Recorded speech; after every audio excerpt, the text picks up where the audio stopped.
जय श्री सीताराम, जय श्री राधे श्याम। हनुमान के जीवन में यह विशेषता है कि जो इनके संपर्क में आया उसे उन्होंने किसी न किसी प्रकार भगवान की सनिधि में पहुंचा दिया।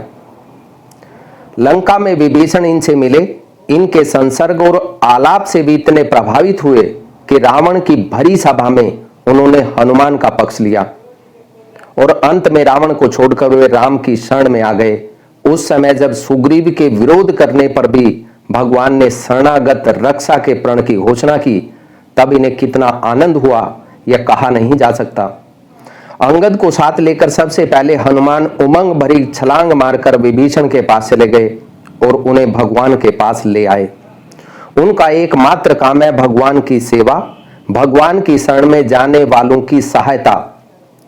समुद्र बंधन हुआ, उसमें हनुमान कितने पहाड़ ले आए उसकी गिनती नहीं की जा सकती। सेतु पूरा होते होते भी ये उत्तर की सीमा से एक पहाड़ लिए आ रहे थे। इंद्रप्रस्थ से कुछ दूर चलने के बाद उन्हें मालूम हुआ कि सेतु बंधन का कार्य पूरा हो गया। उन्होंने सोचा कि अब इस पहाड़ को ले चलकर क्या होगा, वहीं रख दिया। परंतु वह पहाड़ भी साधारण पहाड़ थोड़ी था। उसकी आत्मा ने प्रकट होकर हनुमान से कहा, भक्तराज, मैंने कौन सा अपराध किया है कि आपके कर कमलों का स्पर्श प्राप्त करके भी मैं भगवान की सेवा से वंचित हो रहा हूं। मुझे यहां मत छोड़ो, वहां ले चलकर भगवान के चरणों में रख दो। पृथ्वी पर स्थान न हो तो समुद्र में डुबा दो। भगवान के काम आऊं तो जीवित रहना अच्छा, नहीं तो इस जीवन से क्या लाभ है।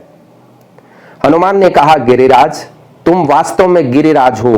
तुम्हारी यह अचल निष्ठा देखकर मेरे मन में आता है कि मैं तुम्हें ले चलूं, परंतु भगवान की ओर से घोषणा की जा चुकी है कि अब कोई पर्वत न लावे। मैं विवश हूं, परंतु मैं तुम्हारे लिए भगवान से प्रार्थना करूंगा। जैसा वे आज्ञा देंगे वैसा मैं तुमसे कह दूंगा। हनुमान भगवान के पास गए। उन्होंने उसकी सच्चाई और प्रार्थना भगवान के सामने निवेदन की।